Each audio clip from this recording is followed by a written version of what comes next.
Son las 9 de la mañana, 2 minutos, 9 de la mañana, 2 minutos. Este es el informativo del Eje Cafetero. A esta hora, con nuestros invitados a través de Qué Buena, 92.1 FM, a través de Risaralda TV y en redes sociales también para Colombia y el mundo. Teléfono fijo 606-342-1050. La línea de WhatsApp para audios y mensajes. Si quiere participar de la entrevista, 320-828-1752, 320-828-1752. Nos acompaña el doctor Gilberto Cardona López, músico, ingeniero industrial, profesor universitario, gestor cultural.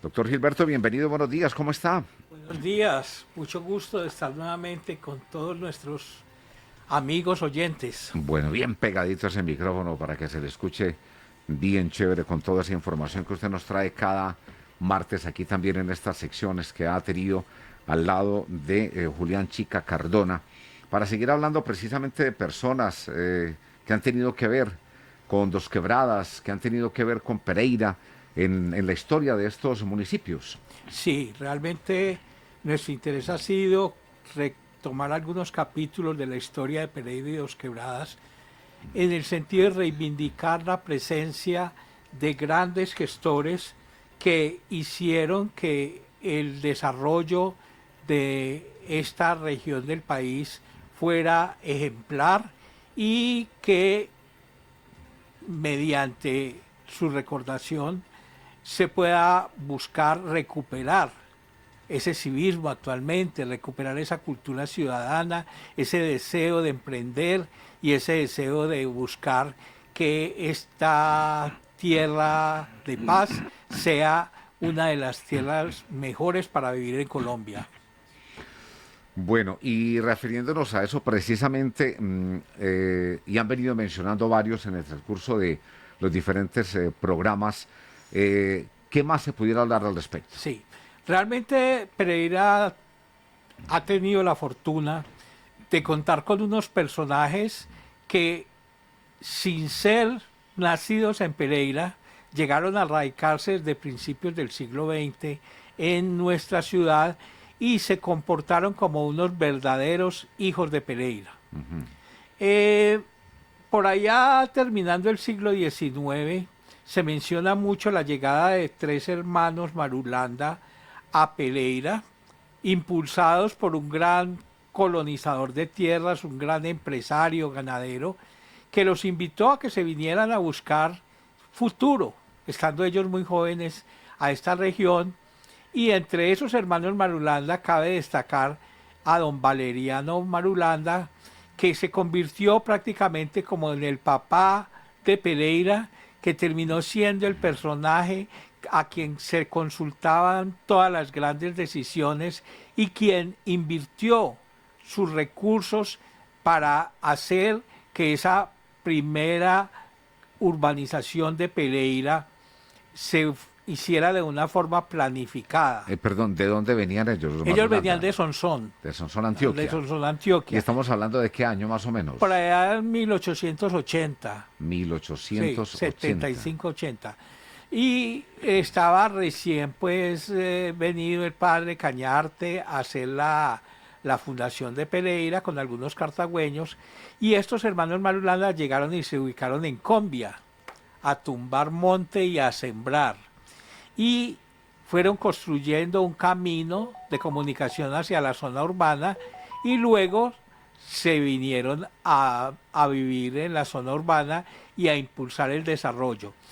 Habíamos hablado de un extranjero que llegó por esa época, que fue el ingeniero Fletcher, quien él hizo el trazado de las principales calles de la ciudad. O sea que Pereira desde el principio tuvo como una buena planificación de lo que iba a ser su urbanización. Ya en el siglo XX hubo unos personajes también venidos de otros lugares, como es el caso de Manuel Mejía Robledo y su hermano Alfonso Mejía Robledo, que habían nacido en Viterbo, pero vinieron a radicarse aquí en Pereira. En Viterbo Caldas. En Viterbo Caldas. Y vinieron a radicarse y empezaron como a mover voluntades, a reunir dirigentes, a ver qué iba a ser el desarrollo de Pereira. Crearon una sociedad que se llamó la Sociedad de Mejoras Públicas. Esa sociedad ¿Existe todavía? existe todavía, pero en esa época fue el motor del desarrollo de la ciudad en la medida en que asumió que también el sector privado, de la mano con el gobierno, tenían que adelantar las obras que necesitaba la ciudad si verdaderamente quería convertirse en una ciudad comercial, industrial, en una ciudad que fuera tenida en cuenta a nivel nacional. Perdón, le hago una pregunta ahí de lo que le escucho. Pereira, entonces, tiene que ver mucho su desarrollo es con personas que llegaron de otra parte. De otra parte, No, sí. no nativos precisamente de la misma ciudad. No nativos, porque la población desde la fundación en el 63 se mantuvo muy baja hasta que empezaron a motivarse gente a venir a radicarse acá. Habíamos mencionado que desde principios del siglo XX aquí se hacían unas ferias ganaderas. Entonces había mucho contacto con gente de todas las regiones y ellos cuando venían a negociar ganado aquí y otros artículos se dieron cuenta de que esto era un clima maravilloso y un ambiente maravilloso y la hospitalidad de la gente y decidieron irse viniendo y trasladando aquí a Pereira a montar sus negocios. La Sociedad de Mejoras Públicas entonces empezó a ser como un ente privado, pero que estaba fundamentalmente enfocado a ver cómo podemos ayudar al desarrollo de Pereira. Ellos, por ejemplo, veían la necesidad de la comunicación de Pereira con Cartago y Pereira con Armenia, que en ese momento eran todavía caminos.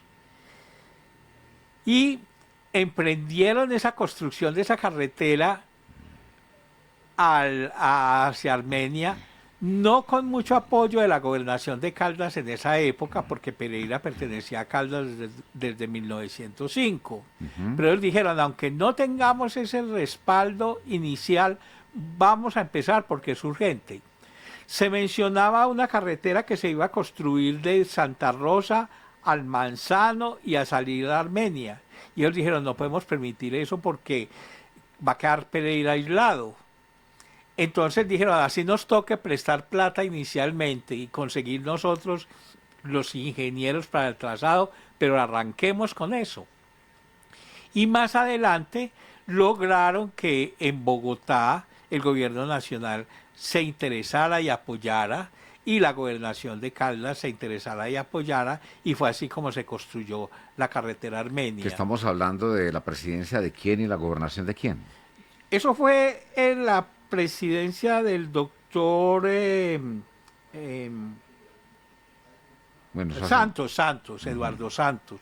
Realmente le convino mucho la presidencia del doctor Santos a esta región porque Lorencita Villegas era nacida en Santa Rosa de Cabal, la esposa de él. Ajá. Y él impulsó a través de sus ministros de que le pararan muchas bolas a los proyectos de acá. La Sociedad de Mejoras Públicas hizo cosas maravillosas. La construcción del Parque de la Herrera, que aún hoy... ¿Fue el primer parque? No, había otros parques como el Parque de la Paz, el lago es mucho más antiguo, Ajá. el lago Uribe.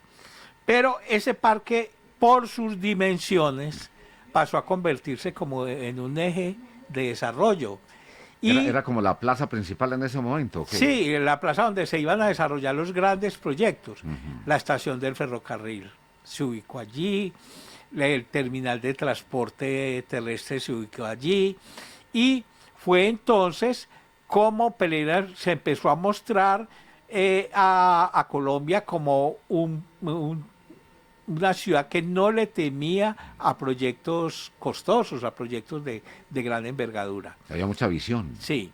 La Sociedad de Mejoras Públicas, por ejemplo, fundó el zoológico de Matecaña y lo administró durante muchísimos años, durante muchas décadas. Recordamos también esa invitación, ese convite famoso para adecuar los terrenos de lo que sería el aeropuerto Matecaña. Después, más adelante. Que si no estoy mal, les escuché a ustedes, no sé si al aire o fuera del aire, que empezó fue en Dos Quebradas. En Dos Quebradas se tenía un proyecto de aeropuerto. Ah, era proyecto. Era un proyecto y se pensó que el aeropuerto algún día iba a ser en Dos Quebradas. Pero se alcanzó a hacer algo aquí, alguna pista, algo, no, nada. Pero sí el primer avión que aterrizó aquí en Dos Quebradas. ¿Y entonces cómo Pequeño aterrizó? avión. Sin pista ni No, nada. aterrizó en una manga prácticamente porque Dos Quebradas tenía unos lotes inmensos. Hay que recordar, por ejemplo, que en Prosocial, lo que fue la sede de Prosocial, había tanto terreno que había canchas de golf. Y durante muchos años fue un centro de recreación y un centro de integración social. Siguiendo con lo de la Sociedad de Mejoras Públicas, entonces, esa historia de esa Sociedad de Mejoras Públicas la escribió Hugo Ángel Jaramillo, quien fue secretario de esa sociedad durante muchos años, y ese libro se llama La Gesta Cívica de Pereira. Y ahí muestra cómo cuando el sector privado se pone la camiseta de su ciudad, se logran muchas cosas y se logra hacer concertaciones que llevan a grandes obras de infraestructura. Yo oí ahora a la doctora Diana en el noticiero, la directora de infraestructura de Pereira, Sí. hablando de lo que se nos viene a futuro, pero yo pienso que en todos esos proyectos no debemos dejar solas las administraciones municipales, sino que la empresa privada tiene de alguna forma que conectarse porque todo lo que se haga en materia de infraestructura valoriza a las empresas, valoriza las viviendas y hace que nuestra ciudad sea vista con mejores ojos a nivel nacional. Esa parte del civismo que se veía antes, no solo en Pereira, sino en muchas poblaciones de Colombia, ¿todavía hace parte de este progreso o ya no? Eso ya No, está muy... se ha perdido mucho y precisamente estos programas y estas conversaciones que hacemos con Julián es bregando a buscar desde los diferentes entes y en la ciudadanía que se recupere ese deseo de trabajar en grupo por el desarrollo.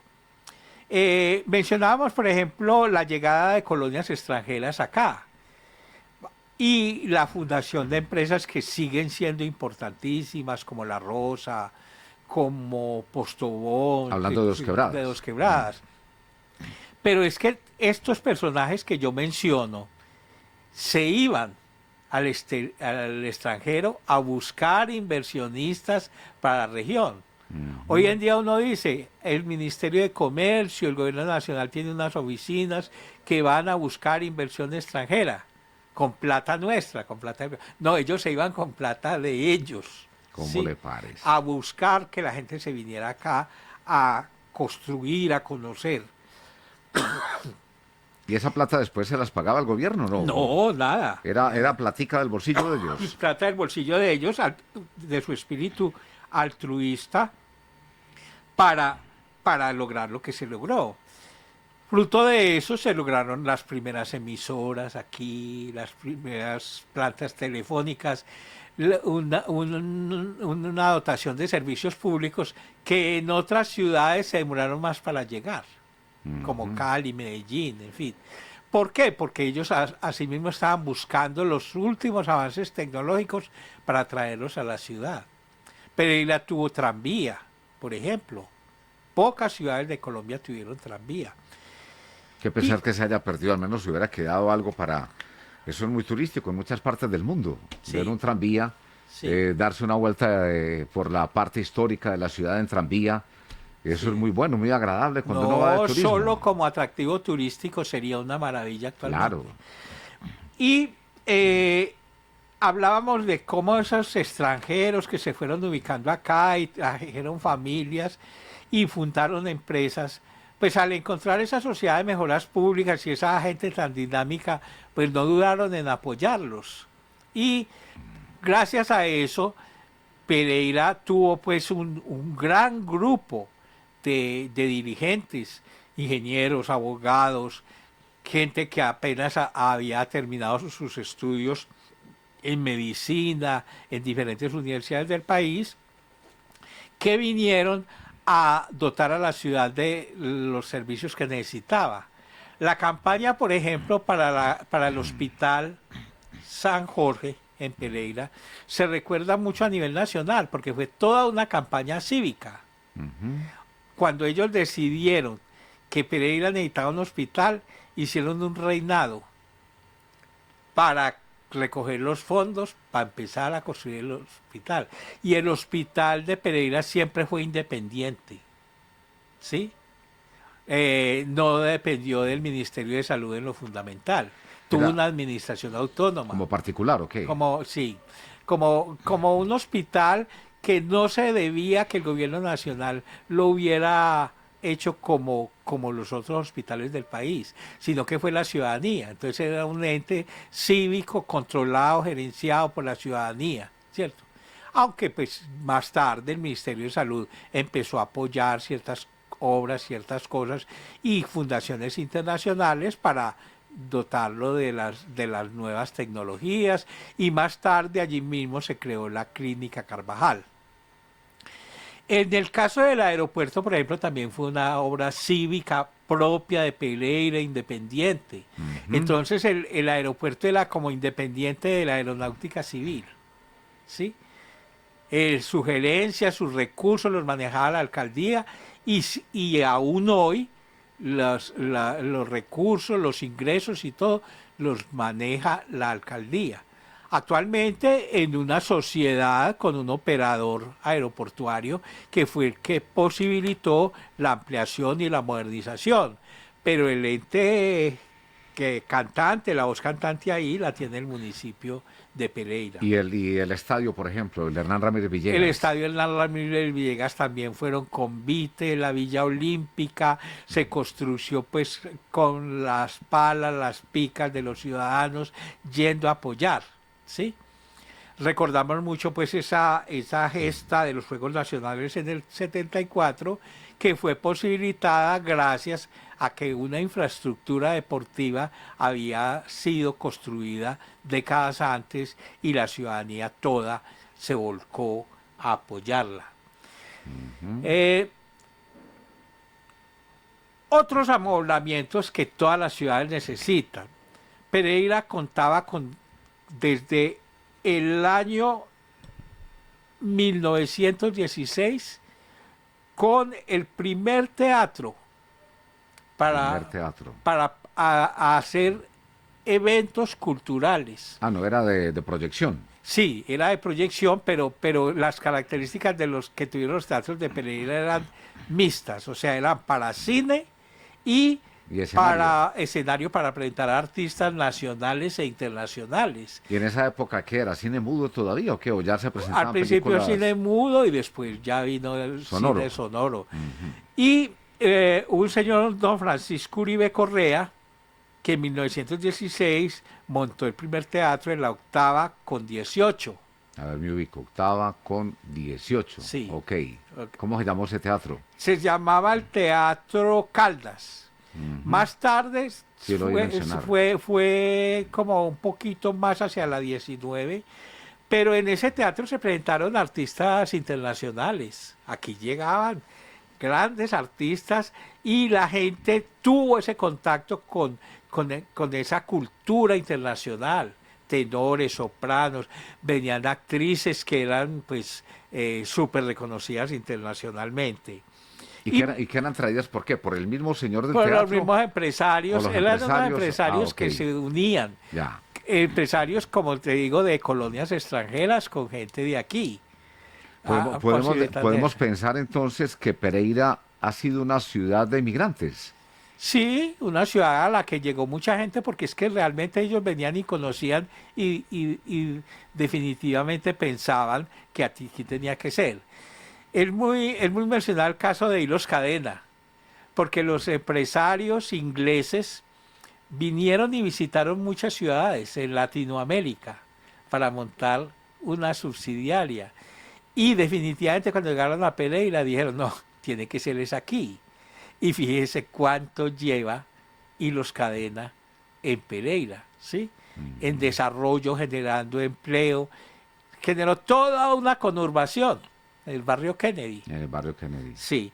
Y esos teatros, vuelvo y digo, luego se multiplicaron. Existió el Teatro Pereira desde 1934, el Teatro Consota, Nápoles, Carcá, el Teatro Centenario, Teatro Colombia. Y al final, ya por ahí como por los 80, recuerdo yo, el Teatro Capri. Capri. Teatro Sí. Capri. Ujú. Definitivamente el cine, Había un cinema también. sí, Ahí llega frente a la alcaldía. sí, sí, sí, sí. Y esas construcciones debieron conservarse. ¿Por qué? Porque como eran hechas también para eventos de teatro, de música, ¿cierto? Tenían unas tramoyas que ya no se ven sino en los teatros históricos, Es en verdad. Qué Cartagena. pesar, qué Qué pesar. pesar. Sí. Sí, o sea, al quitar el cine y cerrar esos teatros, definitivamente a esos locales se les dio otra vocación, Sí, ¿no? se cambió por completo. Si Por hubiera completo, conservado eso, yo sería creo que una eso maravilla hoy. para el turismo y todo. Sería una maravilla hoy. Es como la misma casa de la 15 con séptima, de la casa del recuerdo, el Páramo. El páramo, También claro. haber dejado esa casa Claro, ahí, y hombre. que eran casas de renombre nacional. Ujú. O sea, la gente decía, hay que ir a Y Pereira, con hay una que ir al historia páramo. tremenda, porque por ahí pasó muchos personajes. No, cantidad de compositores, tríos, cuartetos, y sobre todo, pues que eran unos puntos de referencia para todo el país querer venir a visitar a Pereira. Eh, Solo vinimos a recuperar una infraestructura para cine y teatro con la construcción del Teatro Santiago Londoño, pero eso demoró muchas décadas, ¿sí? Y gracias al espíritu altruista del doctor Santiago Londoño, que siempre fue un mecenas de la salud y un mecenas de cuanta obra de progreso hubiera en Pereira, ¿sí? Hoy en día hay auditorios en el Centro Colomboamericano, en la Cámara de Comercio, en el Centro Cultural Luz y Tejada, en la Universidad Tecnológica de Pereira, en la Universidad Libre, pero son auditorios para unas 200, 300 personas. El teatro más grande es el Santiago Londoño para unas 900 personas. Sí. Bien, entonces, en la misma forma que Pereira lo ha hecho gradualmente, Dos Quebradas necesita construir un amoblamiento, una infraestructura que permita la realización de muchos eventos acá. ¿Sí? En Dos Quebradas ha habido cineclubes, inclusive un festival de cine, pero pues no hay en dónde, no hay una infraestructura para eso. Y sería muy importante, por eso, y vendemos desde estos programas la idea de que ya es hora de pensar que Dos Quebradas tenga sus propias instalaciones amplias para el desarrollo de todas estas actividades, Claro. con el concurso del empresariado y el gobierno, ¿sí? Porque cuando ha habido esa unión de voluntades, se han desarrollado también proyectos muy interesantes en Dos Quebradas, como fue la creación de la Cámara de Comercio, la traída de las instalaciones del SENA para Dos Quebradas, la construcción del Palacio Municipal, y hay que continuar en esa tónica. Sí, señor. Bueno, el tiempo se nos acaba y la verdad que interesante hablar con usted y recordar todas estas cosas que a mucha gente de pronto se les olvida y que otros de pronto recuerdan, pero que al escucharlo así al aire refrescan la memoria y los hace revivir y vivir esos momentos de toda esa historia de Dos Quebradas y de Pereira también. Y hay mucho más que hablar. Y ahora que, por ejemplo, que van a empezar las fiestas de Pereira, qué interesante volver a recordar muchas cosas que hayan sucedido en la Perla del Otún y en anteriores fiestas de la cosecha y todo eso. Sería muy bueno. No sé si se ponen de acuerdo ustedes con Julián Chica para que sigan tocando esos temas tan importantes aquí en el informativo del Eje Cafetero. Muchas gracias por este espacio que es maravilloso y ojalá que tengamos mucha acogida con la ciudadanía del empresariado para desarrollar muchas ideas de progreso para Dos Quebradas. Es muy importante. Bueno, ya tenemos las 9 de la mañana, 27 minutos. Al doctor Gilberto Cardona López, músico, ingeniero industrial, profesor universitario, gestor cultural, entre muchas otras cosas que tenemos ahí en su perfil. Pues gracias por acompañarnos. Músico, ¿qué instrumento toca? Guitarra. ¿Y cuándo la va a traer para que nos haga aquí un poquito de... Hombre, sinceramente está como muy abandonadita últimamente porque es que me dedicaba a muchas otras actividades y más que hacerlo yo, apoyar la juventud que emerge con su talento, porque es que tenemos Mucho, grandes pero talentos usted canta musicales. también. Yo canto también, he Bueno, tenido grupos, duetos. anímese un día de estos y se trae la guitarra aquí en medio de la sección y nos interpreta una o dos canciones. Qué bueno. Muchas gracias, hombre. Muchas gracias. Bueno, doctor Gilberto, un feliz día le deseamos. Ya son las 9.